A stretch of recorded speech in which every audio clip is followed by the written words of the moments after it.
Welcome back to our journey through the fascinating world of That Time I Got Reincarnated as a Slime's Light Novel. Let's continue from the last part, where we left. Yuki was on the ground feeling hopeless because he couldn't hurt Guy, no matter how hard he tried. All of Yuki's strongest moves didn't work against Guy, who was just too strong. Yuki was mad, but he didn't give up, showing how tough he was. Laplace was shocked to see how much stronger Guy was than Yuki. Yuki tried everything, like fighting and using magic, but Guy stopped everything easily. Even Yuki's best defense, his anti-skill, didn't work on Guy's magic. Guy's declaration that anti-skill wouldn't work on him anymore shocked Yuki. Despite knowing about the 10 great demon lords, Yuki hadn't grasped the true extent of Guy's power. Laplace, too, realized the futility of their efforts against such overwhelming strength.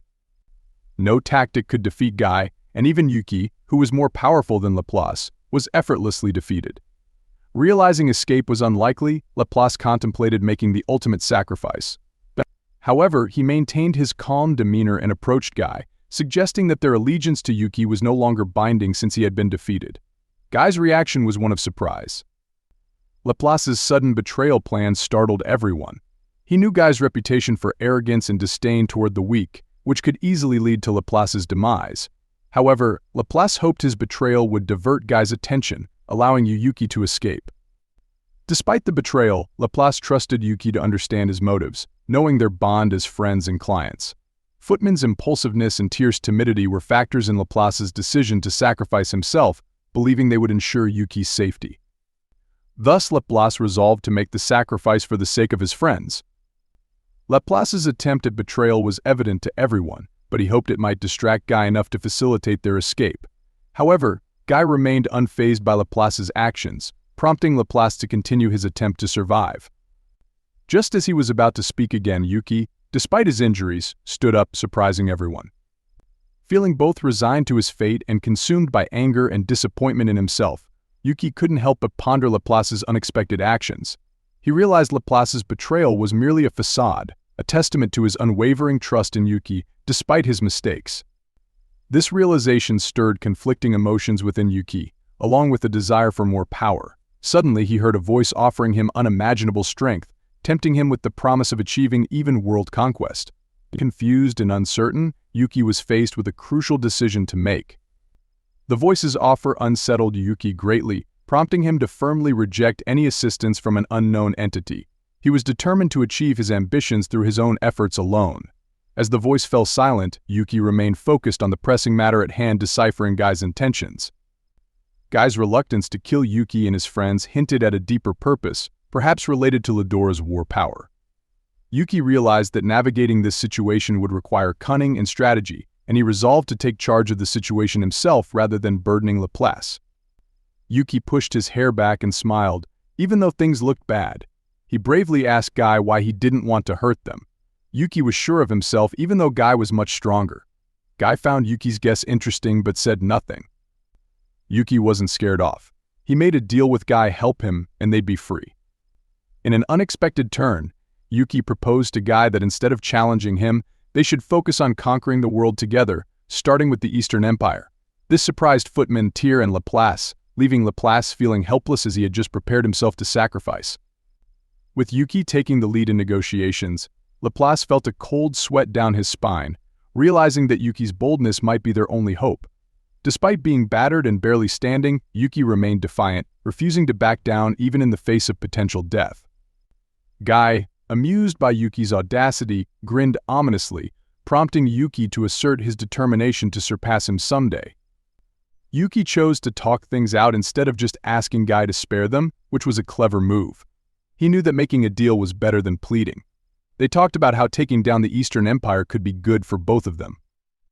Guy was curious and asked more about Yuki's past with Emperor Veldora.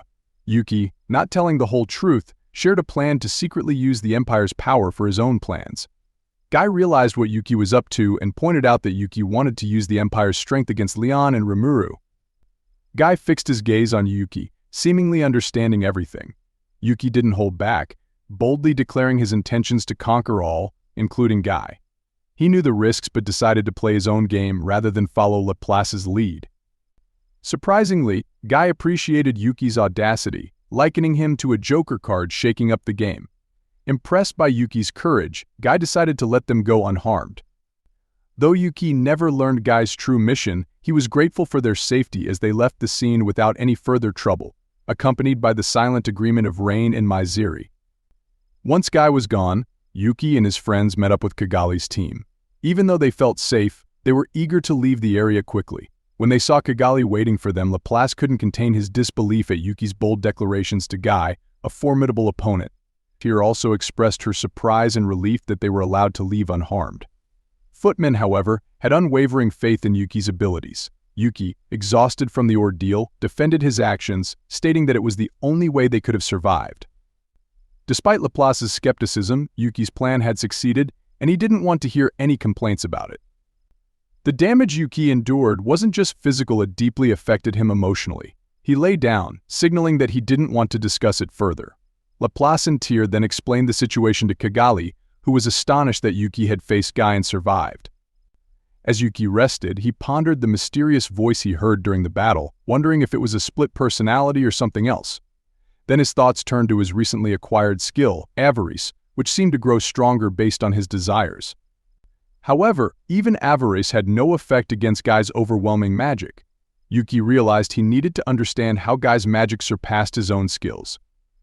Despite Yuki's confidence, being easily defeated by Guy came as a shock. However, he refused to give up and began strategizing for the next encounter. Yuki believed he had acquired power surpassing any demon lord, and with research and the right strategy, he could defeat any opponent. Supported by Kigali, Laplace, and others, he had built a decent-sized force. Although recent failures had shattered his confidence, Yuki saw it as an opportunity for growth, finding excitement in the challenge ahead. He viewed it as part of the thrill of the game, where greater difficulty only fueled his determination. Yuki remained unfazed, deep in thought. His skill, Initiator, usually allowed him to analyze opponents' abilities, but it failed against Guy. This indicated Guy's skills were beyond unique. Fueled by his desire for power, Yuki contemplated evolving his avarice skill, believing his greed could enhance it. The prospect filled him with nervous excitement as he sought to overcome the unfairness of the world and emerge victorious. Yuki made up his mind and shut his eyes, reaching into the depths of his thoughts where he heard a strange voice. He chose not to team up with the voice but was told to share his powers. At first unsure, Yuki then decided to go for it and make his wishes come true.